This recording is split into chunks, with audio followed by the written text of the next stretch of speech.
Wonder Twin powers, activate!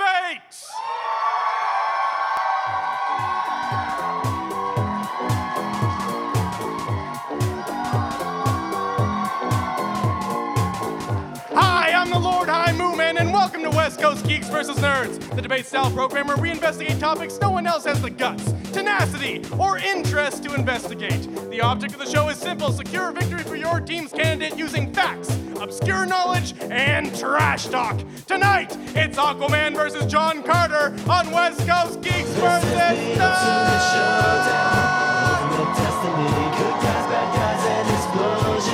As far as the eye can see, and only one will survive. I wonder who it will be. This is the ultimate showdown, ultimate destiny. For Aquaman, Team Geek, and your geek leader. When she's not pondering the secrets of Atlantis, she's campaigning Discovery to make every week Shark Week. For Shark Week is the best week of all weeks. Your purveyor of sunshine and rainbows, it's Andrea Westaway!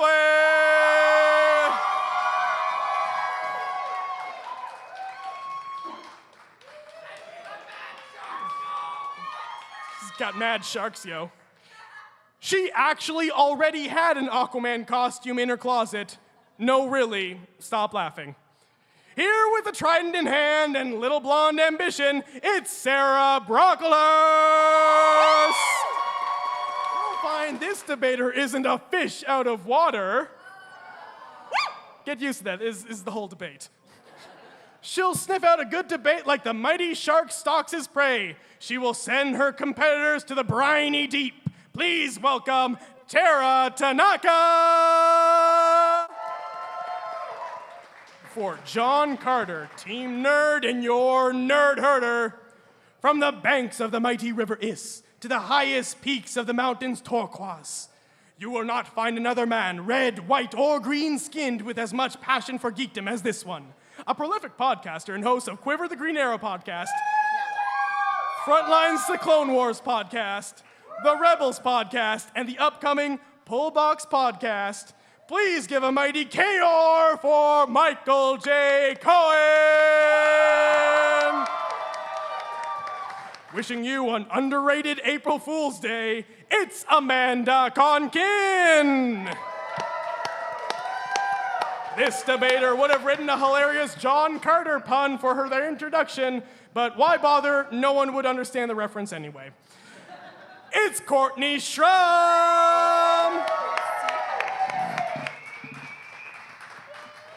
All right. Welcome, geeks. Thank you. Welcome, nerds. Thanks. How you guys doing today? Really good. Fantastic. Fantastic? Yeah! Oh, So swimmingly! Yes. Yeah. Jawsome? Jawsome? Isn't that the catchphrase for street sharks? Well, geeks, nerds, pick up your 20-sided die. It's time to roll for initiative. I'm not ready. I'm terrible at this. Let the shark roll.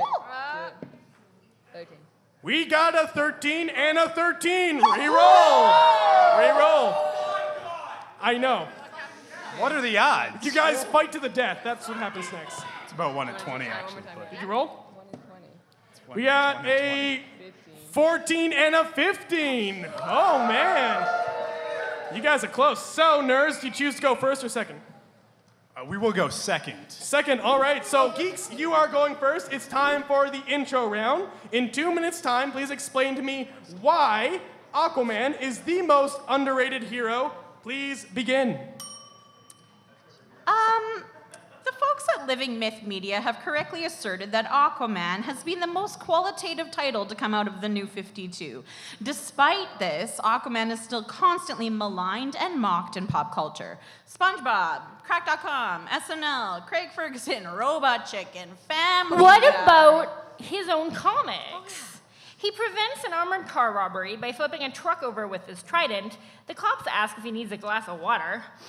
He can't believe how much they're going to get teased later for being upstaged by Aquaman. He later goes to a restaurant for some fish and chips in shock of all the customers. And that was just issue 1 of New 52. But at least there was that film adaptation of Jeff John and Jim Lee's Justice League War movie where, Aquaman featured prominently as the strong 7th member of the Justice League. Tarah, no he didn't. Oh, sorry, silly me, that's right. DC didn't think it would sell well, so they had Shazam instead.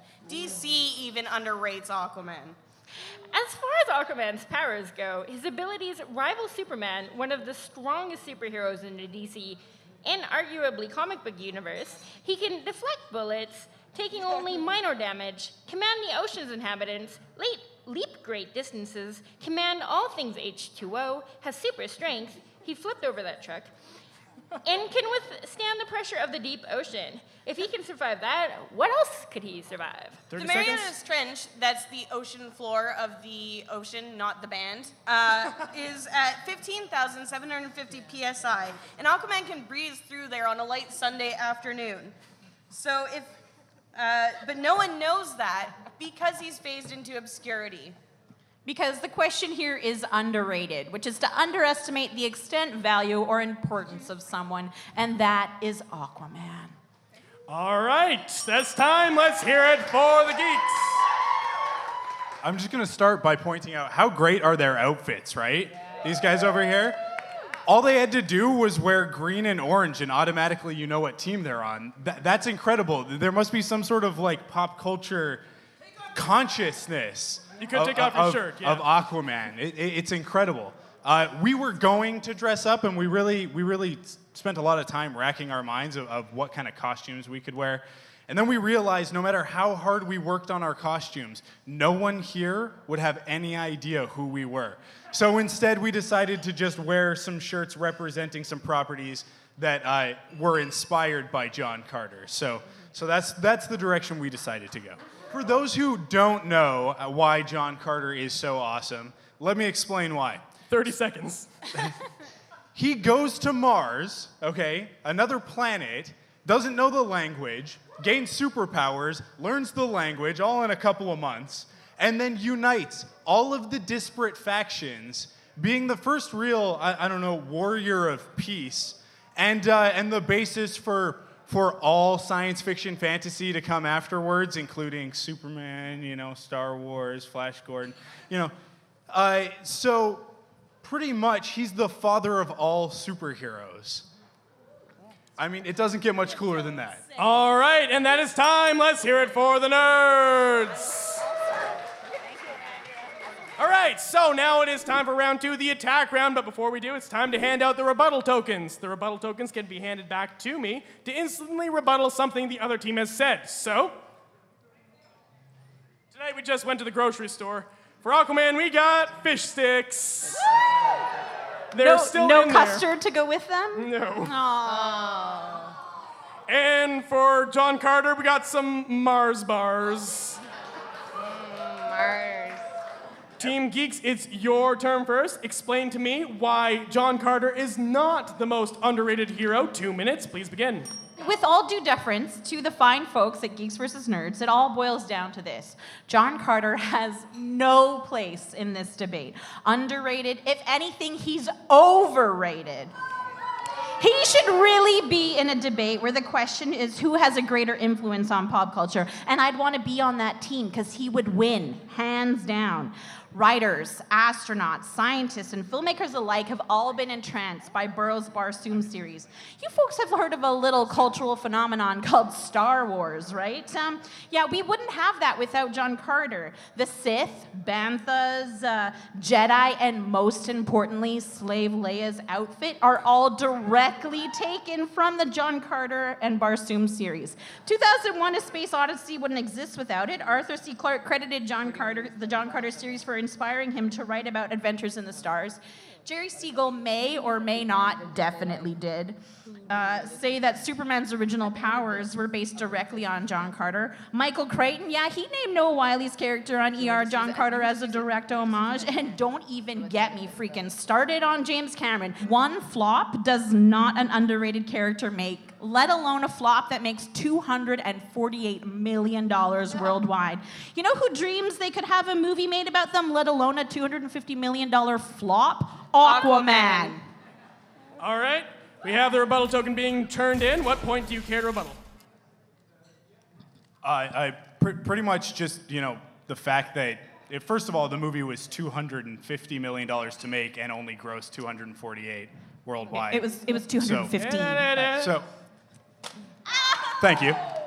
But just, really, thanks for making our point for us. How many people here even knew all of that about John Carter and that he had inspired all of those different things? I mean, we're geeks, Not that so many, we should yeah. know that. Which is a really, really sad state of affairs, I think. Going back to Geeks, you have about 30 seconds left. Sure. So I just want to reiterate that the question in this debate is who is the most underrated hero? Not most unrecognized, and underrated, again, is to underestimate the extent or value or importance of. And all those people I mentioned, they recognize the value and importance of John Carter. John Carter is on a pedestal. Aquaman is openly mocked. He can keep hydrated on land because everyone's busy spitting on him. All right. Let's hear it for the Geeks. Now it's time for the attack round for the nerds and John Carter. 2 minutes, begin. So I think Aquaman is kind of like Greenpeace.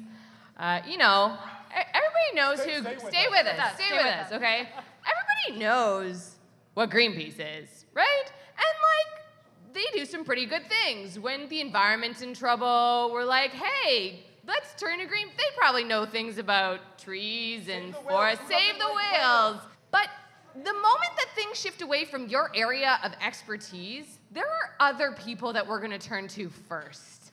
It's not meaning that you're underrated. It's just that other people can handle this perhaps a little bit better than you are. I mean, can you imagine if the international community suddenly decided that Greenpeace was the #1 most important organization and everybody should make their mandate based on what they thought was true?